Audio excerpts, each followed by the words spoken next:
السلام علیکم ناظرین، میں ہوں خالق محمود اور آپ دیکھ رہے ہیں یوٹیوب چینل۔ حق بات پہ کٹتی ہے تو کٹ جائے زباں میری، حق بات پہ کٹتی ہے تو کٹ جائے زباں میری، اظہار تو کر جائے گا جو ٹپکے گا لہو میرا۔ ناظرین، آپ نے دیکھ چکے ہیں کہ وہ واپس آ گیا ہے۔ وہ زندہ تو نہیں آ سکا، لیکن اس کی ڈیڈ باڈی واپس آ چکی ہے، اور اس کی ایک بوڑھی ماں اپنے بچے کی، اپنے بیٹے کی، اپنے لختے جگر کی ڈیڈ باڈی کو اس نے ریسیو کیا، اور اس کی وہ افتماب بیٹی، معصوم بیٹی، اپنے باپ کی ڈیڈ باڈی سے لپٹ کر یوں رو رہی تھی اور یوں تمانچہ مار رہی تھی ہمارے ملک کے ان تمام ارباب اختیارات کے منہ پہ، اور کہ وہ پوچھ رہی تھی، اور اس کی وہ چیخ و پکار، اس معصوم ننھی کلی کی وہ چیخیں، وہ گریہ زاری، یہ سوال پوچھ رہی تھی ہمارے ارباب اختیارات سے کہ اس کے باپ کا کیا قصور تھا۔ اس کے باپ کا قصور یہ تھا کہ وہ حق بات پہ بولا، اس کے باپ کا قصور یہ تھا کہ وہ رجیم چینج کے خلاف اس ملک کے مفاد میں کھڑا ہوا۔ اس کے کا قصور یہ تھا کہ اس نے اغیار کے سامنے اپنے ضمیر کو نہیں بیچا، اور آج وہ ریاست پاکستان سے نکلا، دبئی میں گیا، دبئی سے کینیا میں جا کر اس کی زندگی کا اختتام ہوا، اور اختتام بھی اس طرح انسانیت شرما رہی ہے۔ انسانیت سوچ رہی ہوگی کہ کیا زندہ انسان کے ساتھ، کیا انسانیت جسے کہا جاتا ہے اس کے اندر ایسا ہوتا ہے کسی کے ساتھ؟ اور یہ سب سوال ہیں جو ہم پوچھتے ہیں، اور پوچھیں کس سے؟ ناظرین، کس سے پوچھیں؟ اپنے محافظوں سے پوچھیں، اپنی حکومت سے پوچھیں، یا اقوام عالم سے پوچھیں؟ اس وقت امریکہ سے لے کر پاکستان کے اندر تک رجیم چینج کا یہ آپریشن شروع ہے، جو ابھی تک مکمل نہیں ہوا، جس میں بہت سارے لوگوں کی جانیں گئیں، ارشد شریف اور بہت سارے پاکستانی، اور وہ پاکستانی جن کی جان کی قیمت بہت زیادہ ہے۔ کوئی بھی انسان کسی انسان کی جان کی قیمت ادا نہیں کر سکتا، لیکن ریاست پاکستان کے لیے وہ اتنا بڑا نقصان ہے کہ شاید اس کا ادراک ہم نہیں کر سکیں گے۔ اور اس وقت سوال یہ اٹھتا ہے کہ آیا ارشد شریف کو کینیا کے اندر کیوں جانا پڑا، پاکستان سے کیوں بھاگنا پڑا؟ یہ میرا بھی سوال ہے، اور میں سوال ان لوگوں سے نہیں کر رہا ہوں کہ جنہوں نے اس کو ارشد شریف کا قتل کیا، مرڈر کیا، یا جنہوں نے کروایا، جن کی وجہ سے ہوا۔ میرا یہ بس جسٹ ایک سوال ہے، کون اس کا جواب دے گا؟ یہ بات میں نے تو اپنی طرف سے اللہ پہ چھوڑ دی ہے، اور فرعون بھی بہت طاقتور تھا اس دنیا کے اندر، لیکن اللہ تعالیٰ نے اس کے مقابلے میں بھی موسیٰ علیہ السلام کو بھیجا تھا۔ اور آج کے فرعونوں کو بھی بتا دینا چاہتے ہیں کہ آپ کی اس قتل و غارت سے، اس فاشسٹ پالیسی سے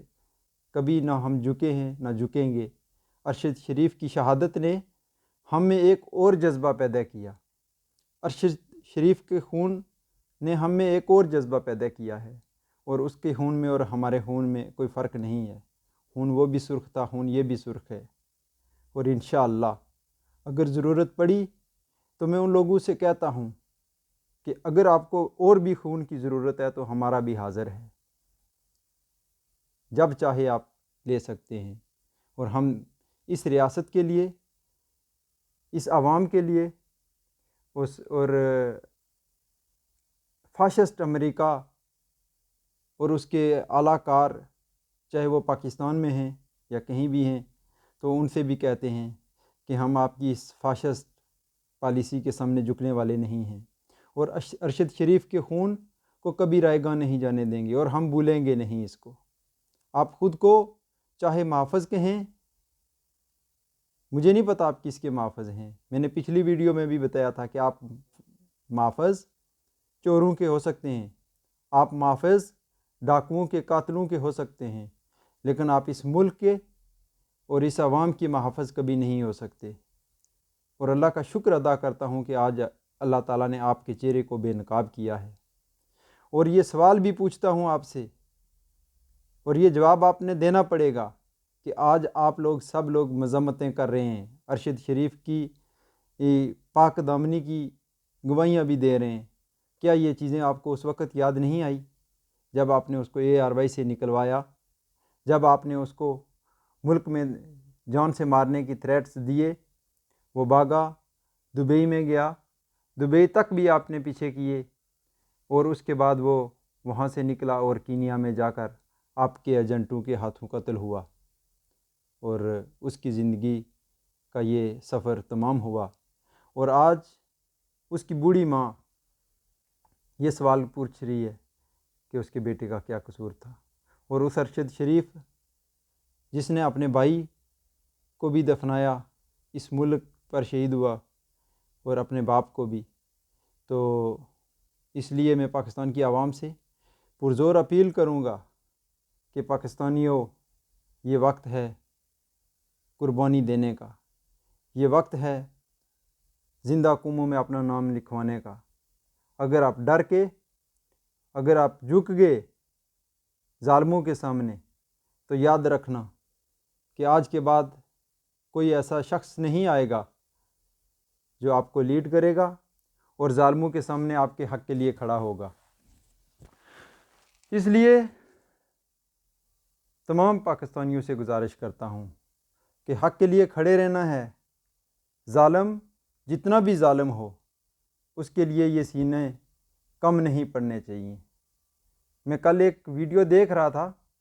کہ ایک بوڑھی ماں کی 2 گائے کہیں گم ہو گئیں یا چوری ہو گئیں، اس نے چرانے کے لیے چھوڑی ہیں، تو جب وہ ڈھونڈنے کے لیے نکلی ہے تو اس کو نہیں مل رہی تھی، تو کسی نے اسے پوچھا، ماں جی آپ نے یہ گائے کیوں رکھی تھی؟ تو ماں جی رو رہی تھی، رو کر کہہ رہی تھی کہ یہ گائے، جو میری 2 گائے تھی نا، یہ میرے لیے حج کا ٹکٹ تھیں اور کسی نے چوری کر لی ہیں۔ تو وہ رو رہی تھی، تو میں اس کی محبت، اس ایمان پہ رو دیا کہ یا اللہ اس بوڑھی ماں کے اس ایمان پر قربان جاؤں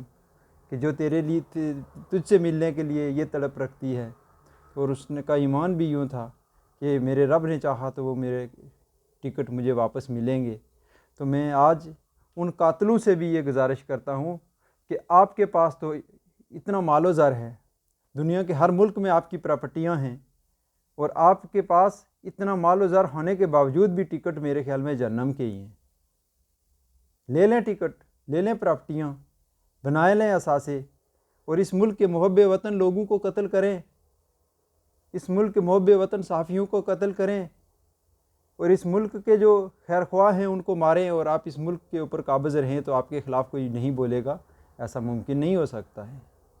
یہ 22 کروڑ عوام کا ملک ہے، 22 کروڑ عوام آپ سے سوال پوچھیں گے کہ ایک پاکستانی یہاں سے نکلا اور کینیا میں جا کر اس نے جان دی، آپ کس چیز کے محافظ ہیں؟ اس کا قتل میں سمجھتا ہوں کہ جو بائیڈن سے لے کر شہباز شریف تک جتنے بھی لوگ اس رجیم چینج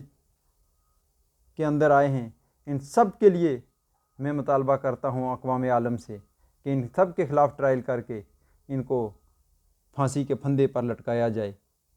اور میں امید کرتا ہوں کہ جمعہ کے دن انشاءاللہ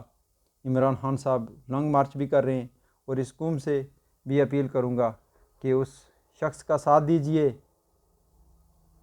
اللہ نے یہ آپ کو ایک خاص دیا ہے تحفہ، ایک خاص امت مسلمہ کا یہ لیڈر دیا ہے، سو آپ اس کی حفاظت کریں گے، اس کے ساتھ کھڑے رہیں گے تو کامیابی ہے، آپ کی آنے والی نسلوں کا فیوچر ہے۔ اگر نہیں کھڑے رہیں گے تو بات یہی ہے کہ زندگی کا ایک دن خاتمہ تو ہونا ہے، لیکن جیو تو ایسے جیو کہ مرنے کے بعد بھی زندہ رہیں۔ اور میں ارشد شریف کی فیملی سے، ان کے تمام لواحقین سے، ان کے بچوں سے، ان کی اہلیہ سے، ان کے جتنے بھی ان کے عزیز و اقارب ہیں، سب سے اظہار افسوس، اظہار تعزیت، اور اس غم کی گھڑی میں ان کے ساتھ کھڑا ہوں۔ ان کے حق کے لیے بولیں گے، ان کے حق کے لیے کہیں بھی آواز بلند کرنی پڑی تو کریں گے۔ اسی پر میں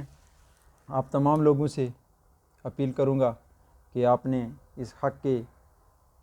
راستے میں اٹھنا ہے اور اپنا نام زندہ قوموں میں لکھوانا ہے، اور اللہ کے حضور کل جب ہم پیش ہوں گے تو ہم کہہ سکیں، ہم جواب دے سکیں کہ یا اللہ ہم قاتلوں کے ساتھ نہیں تھے، ہم مظلوموں کے ساتھ تھے، ہم مقتولوں کے ساتھ تھے، ہم اس ماں کے ساتھ تھے جس ماں سے لخت جگر چھینے گئے۔ مجھے امید ہے کہ یہ قوم اس ظلم کے خلاف کھڑی ہوگی، اور یہ ظلم کی اس رات کا بھی ایک دن خاتمہ ہوگا۔ اور میں ان طاقتوروں کو بھی بتا دینا چاہتا ہوں کہ تمہیں اپنی طاقت پہ غرور ہے، تمہیں اپنی طاقت پہ ناز ہے، اور ہمیں اپنے رب پر جو ہمارا یقین ہے، ایمان ہے، ہمیں اس پہ ناز ہے۔ آپ کے ساتھ ظالم و جابر ہیں، اور ہمارے ساتھ رحیم و کریم رب ہے، اور انشاءاللہ کامیابی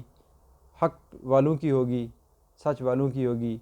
انشاءاللہ ملتے ہیں اگلے ویلاگ میں۔ اپنا اس چینل کا خیال رکھیے۔ اللہ حافظ۔